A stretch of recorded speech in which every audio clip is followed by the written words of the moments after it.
आप सबके भविष्य में। धन्यवाद जी हरिवंश जी। श्री गुलाम नबी आजाद जी।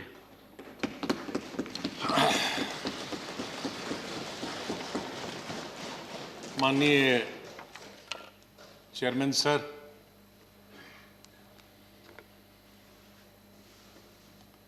आपने, माननीय प्रधानमंत्री जी ने, माननीय डिप्टी चेयरमैन साहब ने और मेरे जितने भी यहाँ साथी हैं, उस तरफ के या इस तरफ के, सत्ताधारी पार्टी के या विपक्ष के, और विशेष रूप से आपने और माननीय प्रधानमंत्री जी ने जिस तरह से भावुक होकर मेरे बारे में कुछ शब्द बताए, मैं बड़ी सोच में पड़ गया कि क्या कहूं।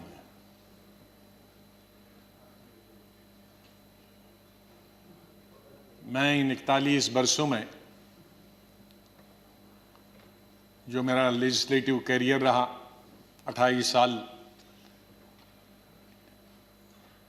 इस हाउस में, 10 साल लोकसभा में, 3 साल जम्मू कश्मीर की असेंबली में,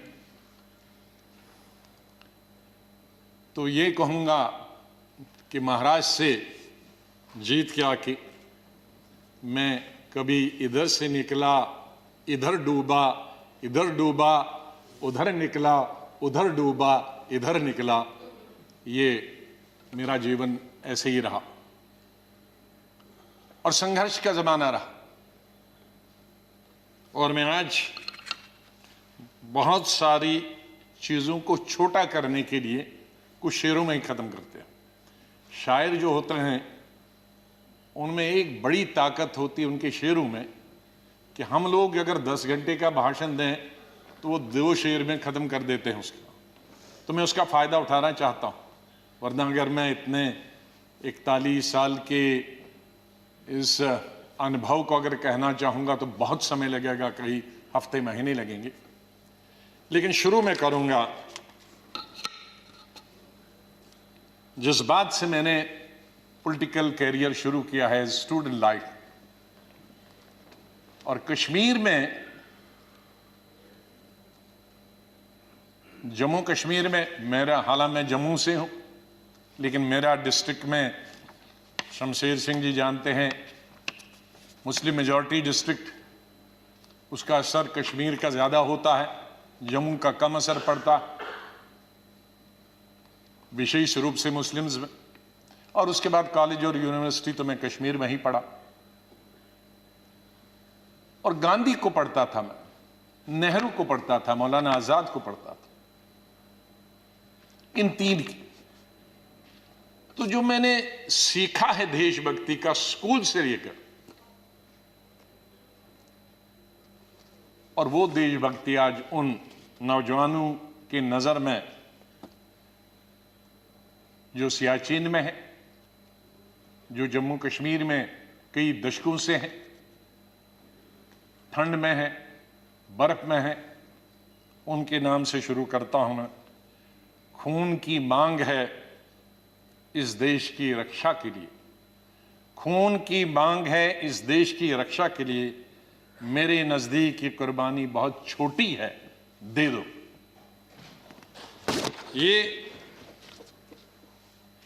ये मेरे मन में बचपन से और स्कूल से ये बात रही।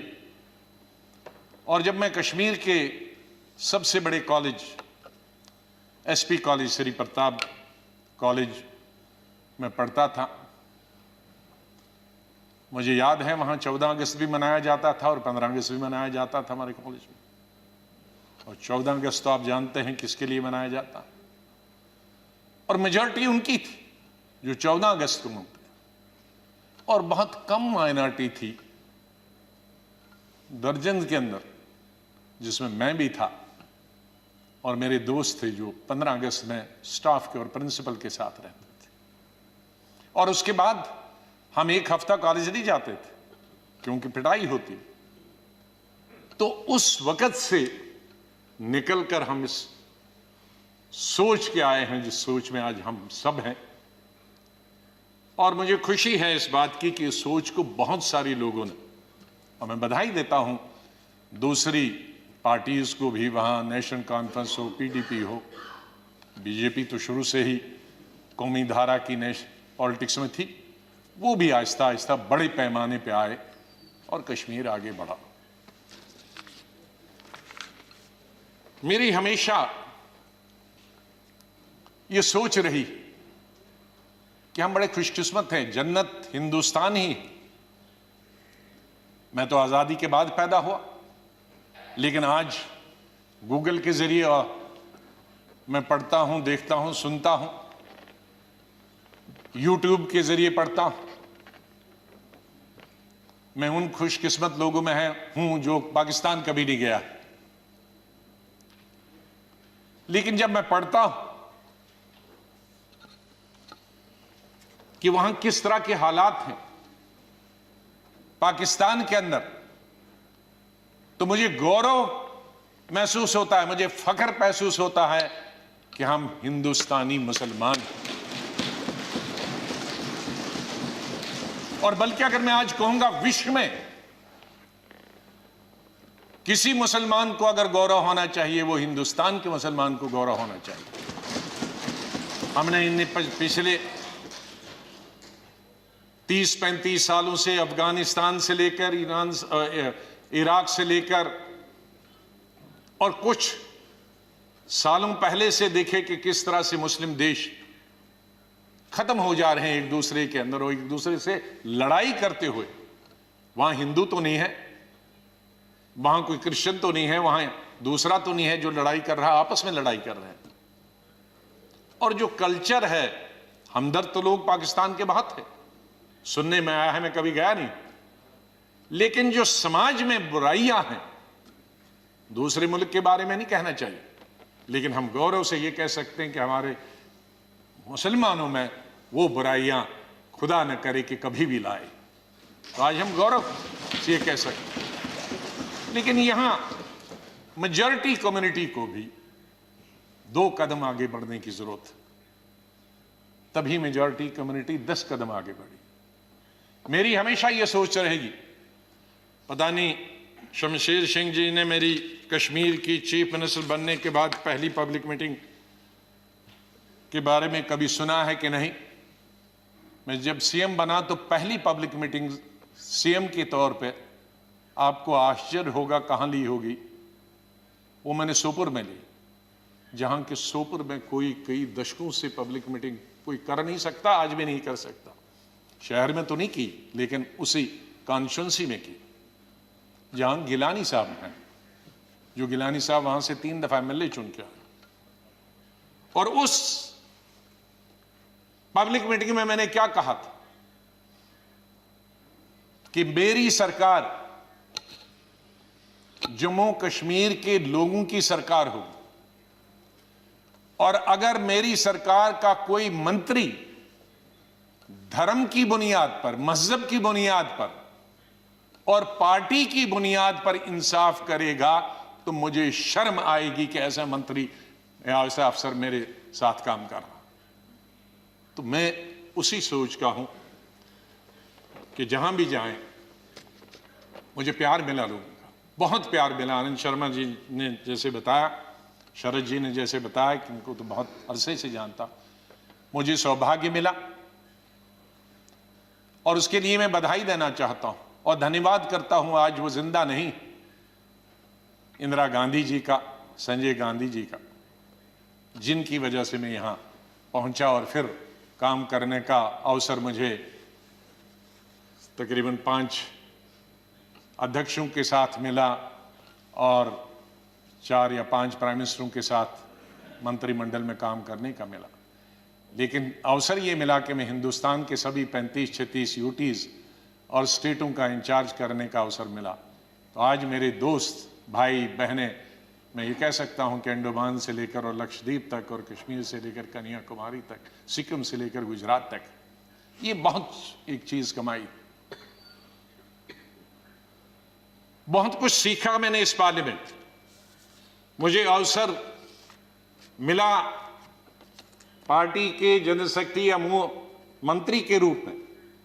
वो इंदिरा जी के वक्त में मिला, राजीव जी के वक्त में मिला, सोनिया गांधी जी के वक्त में वो अवसर उन्होंने मुझे प्राप्त कराया, राहुल गांधी जी के वक्त में, और मुझे शायद बहुत सारे कम लोगों को ये अवसर प्राप्त हुआ होगा कि जो अपनी उम्र से दुगने के लोग थे और बड़े लीडर थे, उनके साथ पार्टी की तरफ से मीटिंग करने का मौका मिला और पार्टी के साथ कई नेगोशिएशन करने का मौका मिला।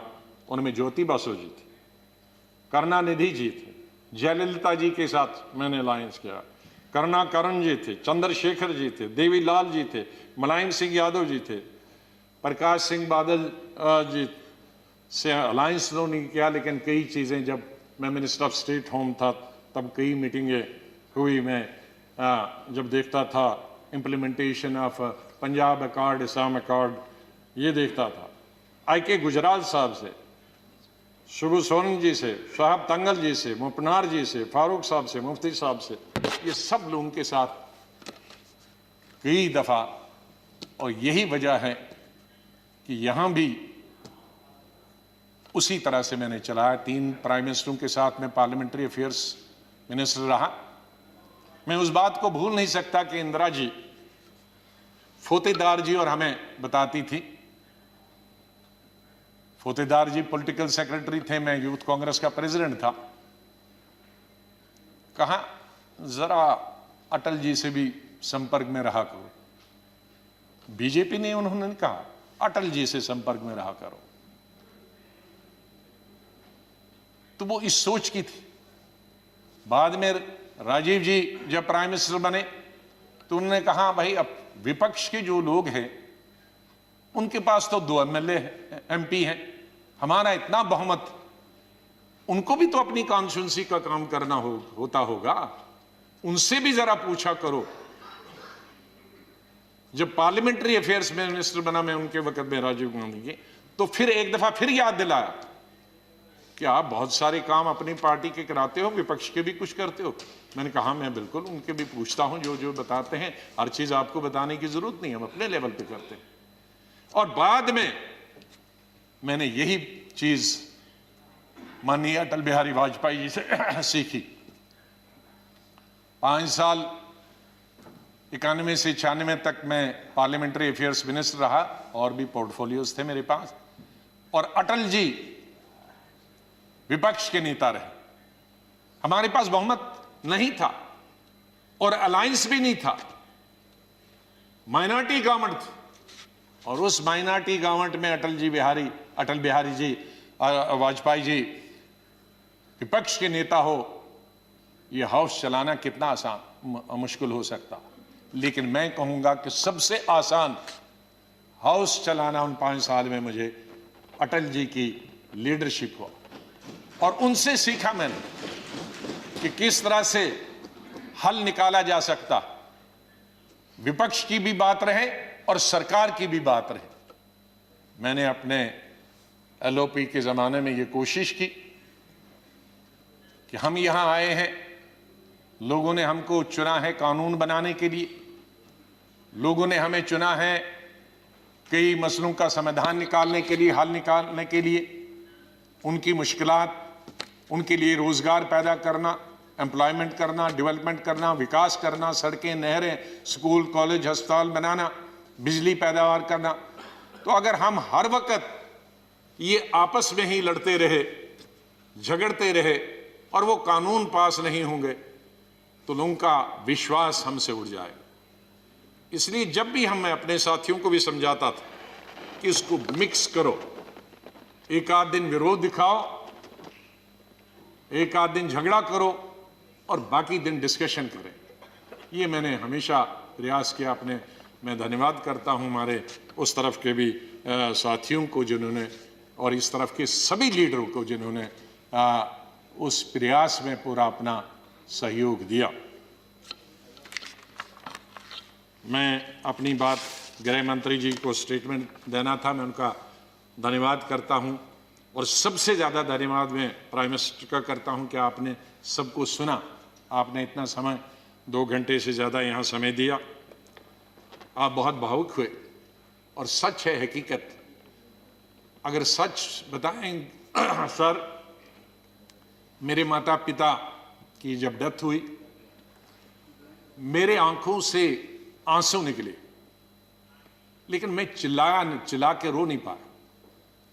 मैंने जिंदगी में सिर्फ चिल्ला के रोया। और जब रोता है इंसान तो वो कोई चिल्ला के रोने के लिए तो आपको आर्टिफिशियल होने की जरूरत नहीं। वो थी पहली संजय गांधी की मौत, इंदिरा गांधी की मौत, राजीव गांधी की मौत, अलग अलग जगह थी, क्योंकि तीनों मौतें अचानक हो गई थी। शायद अगर नेचुरल मौत होती तो वो चीख नहीं निकलती। और चौथी थी जब सुपर सुनामी आ गया था उड़ीसा में 99।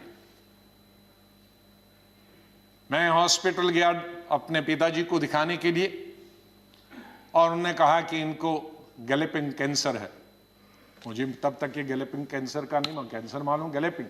तो मैंने पूछा इसका क्या मतलब हुआ, कि ज्योग्राफिकल रेशो से बढ़ता है, 2 का 4, 4 का 8, 8 का 16, 16 का 64, जो बढ़ जाता है, और इसकी अपर लिमिट है 21 दिन। तो 21 दिन आप कहीं मत जाओ। दोपहर को मैं ये लेके आया, और सुबह हमने प्रोग्राम बनाया कहीं जाने का, इनको घुमाएंगे। मिसेस गांधी का शाम को फोन आया कि वहां साइक्लोन है, कोई दूसरे जनरल सेक्रेटरी हैं वो जाना नहीं चाहते, और तुम ही जा सकते हो। अब मैं उनको कहता कि मैं, अगर मेरे डॉक्टर ने ये कहा है तो कहेंगी बहाना कर रहा। तो मैं अपने पिताजी को छोड़कर, मैंने कहा 2 दिन में वापस आऊंगा। गुजरात के, ये उड़ीसा के लोगों के लिए एक नई बात कहता हूं, क्योंकि इसका लुल्लू, इसका गवाह था, वो इस दुनिया में नहीं रहा। हमारे कांग्रेस का यंग लीडर था, यूनुस, बहुत हाउस होल्ड नेम है आज भी। उड़ीसा जब एयरपोर्ट पे पहुंचा तो 1000 आदमी था, लड़के।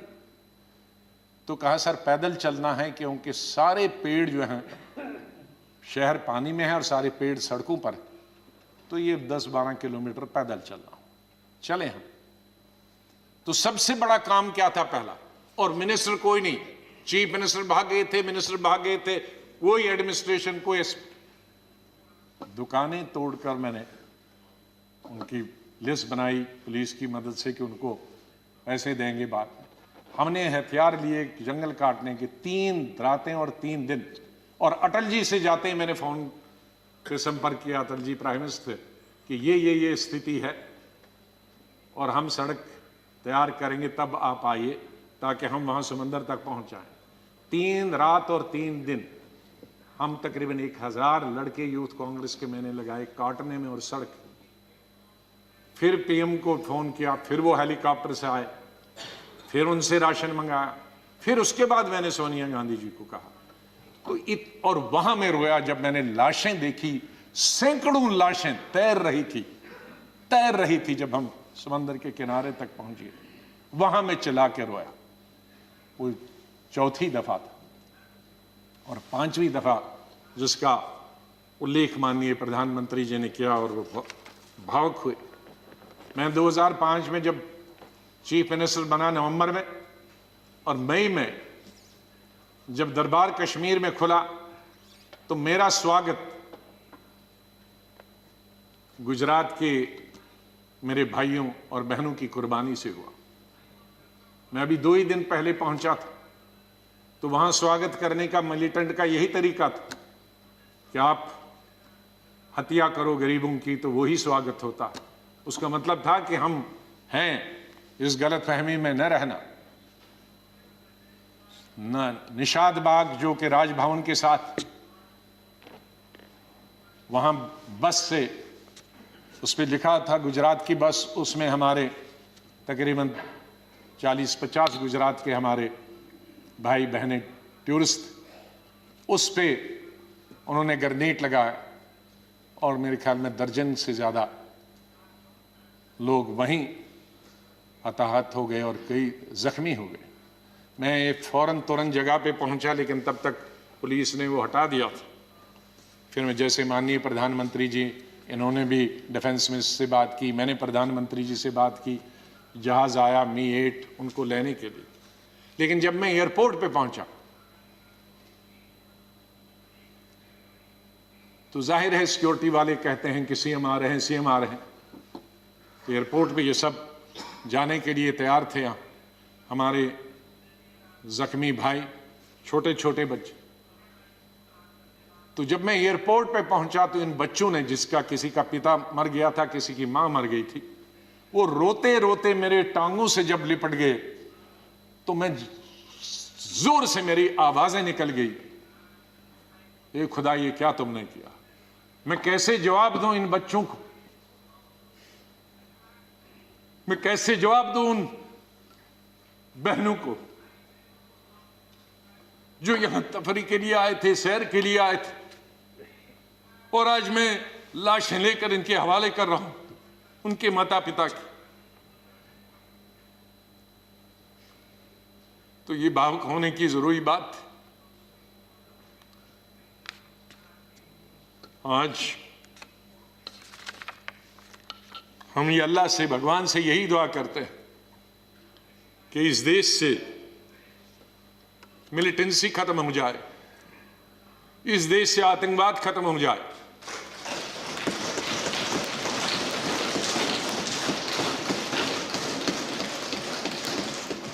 हजारों हमारे सिक्योरिटी फोर्सेस के, आर्मी के, पैरामिलिट्री फोर्सेस के, पुलिस के जवान मारे गए, सिविलियन कई क्रॉस फायरिंग में मारे गए, हजारों हमारी बेटियां और माएं आज बेवा, शायद उनका पति किसी का मिलिटेंट भी, कईयों के मिलिटेंट होंगे, कई क्रॉस फायरिंग। कश्मीर के हालात ठीक हो जाएं। मैं इससे पहले कि कुछ अशार बोलूं, पहले मैंने अपनी फौजियों के नाम बताया था, लेकिन ये शेर मैं बोलना चाहता हूं मेरे कश्मीरी पंडित भाइयों और बहनों के लिए। जब मैं कश्मीर में पढ़ता था तो सबसे ज्यादा वोट में यूनिवर्सिटी में जब जीत के आता था तो कश्मीरी पंडित मेरे सबसे ज्यादा लड़के लड़कियां वोट देते थे। बहुत सारे लोगों को मालूम नहीं कि कश्मीर में लड़कियां हिंदुस्तान के मुकाबले में सबसे ज्यादा, जम्मू में नहीं, कश्मीर में, जिस वक्त मैं एमएससी कर रहा था तो साइंस में तकरीबन 50% लड़कियां होती थी और आर्ट्स में 90%। तो ओवरऑल ज्यादा लड़कियां पोस्ट ग्रेजुएशन पढ़ती थी। तो मैं जब यूनिवर्सिटी का इलेक्शन लड़ता था तो हमारे कश्मीरी पंडित लड़के हों या लड़कियां, सबसे ज्यादा वोट मुझे 100% मिलते थे। मैं 99 भी नहीं कहूं। दोस्त हैं आज वो बिखरे हुए, मुझे बहुत अफसोस होता है जब मैं उनसे मिलता अपने क्लासमेट्स।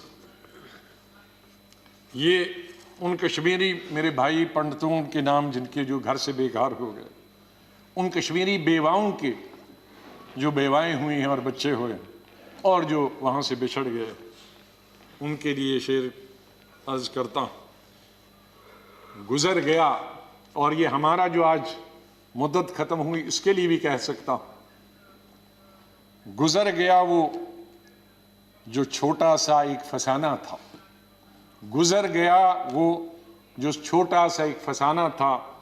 फूल थे, चमन था, आशियाना था।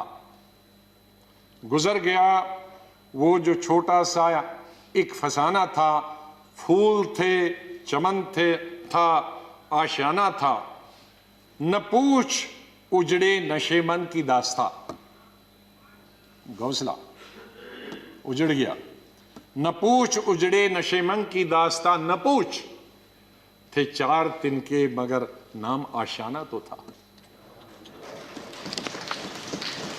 तो हम उस आशियाने को, आप दोनों यहां बैठे हैं, उसको फिर आशियाना बनाए जो इस वक्त उजड़ा हुआ है, उसके लिए हम सबको प्रयास करना। और मुझे, जैसे मैंने बताया, बहुत काम कर चुके हैं, सेवा कर चुके हैं, आशीर्वाद सबका मिला है। मैं यही कहूंगा, दिल ना उम्मीद तो नहीं, नाकाम ही तो है। दिल ना उम्मीद तो नहीं, नाकाम ही तो है, लंबी है गम की शाम, शाम ही तो है।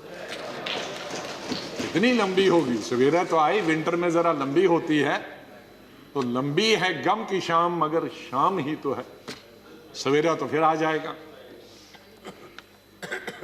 और आखिर में ये कहूंगा, चाहे हम याद यहां ना होंगे, लेकिन फिर उसके लिए कहूंगा, बदलेगा न मेरे बाद भी मौजूए गुफ्तगू, बदलेगा न मेरे बाद भी मौजूए गुफ्तगू, मैं जा चुका हूंगा फिर भी तेरी महफिलों में रहूंगा। माननीय चेयरमैन साहब, मैं आपका बहुत बहुत धन्यवाद करता हूं। आपके साथ काम करने का मुझे अवसर मिला। आप जब पार्टी के अध्यक्ष थे तब भी हमारी मुलाकात होती थी, जब आप मंत्री बने तब भी बात होती थी, जब यहाँ चेयरमैन बनने से, वाइस प्रेसिडेंट आप बनने से पहले आप पार्लियामेंट्री अफेयर्स मिनिस्टर थे और मैं एलओपी था, तब भी हमारे संपर्क हैं। लेकिन जिस तरह का आशीर्वाद, जिस तरह का प्रेम, जिस तरह का प्यार आपका चेयरमैन के तौर पे मिला और वो जो गाइडेंस मिली, उसके लिए मैं हमेशा ऋणी रहूँगा, धन्यवाद करता हूँ उसके लिए, और आपके स्नेह और प्यार के लिए मैं हमेशा धन्यवाद करता हूँ। माननीय प्रधानमंत्री जी, कई दफ़ा टोका टोकी हुई और आपने कभी बुरा नहीं माना। एलओपी के वक्त में बड़ी बड़ी लंबी स्पीचें आपकी हुई, मेरी हुई, खास करके राष्ट्रपति के अभिभाषण पर,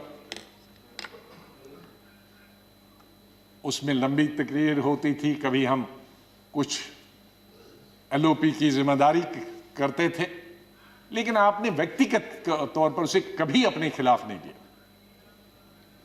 हमेशा भी आपने पर्सनल कॉन्टेक्ट्स को और पार्टी की जो जिम्मेदारी है उसको दूर रखा।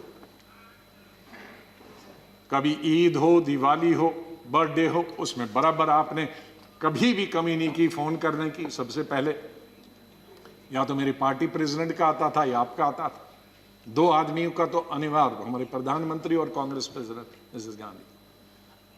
और आपने हमेशा बताया कि कभी अपनी स्टेट के बारे में हो और कोई काम हो तो मुझे आप कभी भी बताना। मुझे याद है जब मैं राज्यसभा इलेक्शन लड़ने गया तो आपने कुछ कहा कि भाई आपको कुछ जरूरत है। मेरे का वो तो लड़ाई है, आपका कैंडिडेट है, मैं कैंडिडेट हूं, उसमें आप कुछ नहीं कर सकते। तो ये एक पर्सनल टच जो होता, आदमी भावुक हो जाता है, आदमी सेंटिमेंटल हो जाता है, आदमी इमोशनल होता है। और मेरे संपर्क तो विपक्ष के साथ आज से नहीं, जब पहली दफा मैं एमओएस बना था तब से लेकर आज तक, क्योंकि हम मिलके ही देश को चला सकते हैं। लड़ाई करके, गालियां दे करने के से हम अपनी बात अपने भाषणों के जरिए कर सकते हैं। मैं आपका बहुत धन्यवाद करता हूं। मैं माननीय डिप्टी चेयरमैन साहब, मेरे यहाँ हम बेंचमेट रहे, वो हमेशा मुझे याद रहेगा। बहुत सिंपल आदमी है, स्ट्रेट फॉरवर्ड है। कभी कभी हम नाराज होते हैं स्ट्रेट फॉरवर्ड, लेकिन स्ट्रेट फॉरवर्ड हमेशा वो लोग नाराज होते हैं। और शरद पवार जी से लेकर और यादव जी से लेकर और सब लोग हमारे लीडरों का तो मैं बहुत ही धन्यवाद, सब लेफ्ट राइट एंड सेंटर, नाम क्योंकि कुछ लूँगा तो बहुत सारे हमारे साथी नाराज होंगे। तो चेयरमैन साहब से लेकर और प्रधानमंत्री जी से लेकर, मैं सेक्रेटरी जनरल साहब का कैसे और सेक्रेटरीट का कैसे धन्यवाद कर सकता हूँ, मुश्किल है करना, क्योंकि इनका सहयोग मिला बहुत। हमेशा हर वक्त जब भी हमने कुछ चाहा, इंफॉर्मेशन पार्लियामेंट की या कोऑर्डिनेशन के बारे में आप तक पहुंचने की बात की, तो सेक्रेटरी जनरल साहब ने और सेक्रेटरीट ने हमने हमेशा हमारी मदद की है। और आखिर इस शेर से मैं आपसे विदाई लेता हूं, और इंशाल्लाह हम मिलते रहेंगे, चाहे यहाँ नहीं मिले लेकिन आगे एक दूसरे के पास आ जा सकते हैं। नहीं आएगी, मैं आप लोगों से बोल, नहीं आएगी याद तो बरसों नहीं आएगी, मगर जब याद आओगे तो बहुत याद आओगे। धन्यवाद गुलाम नबी जी.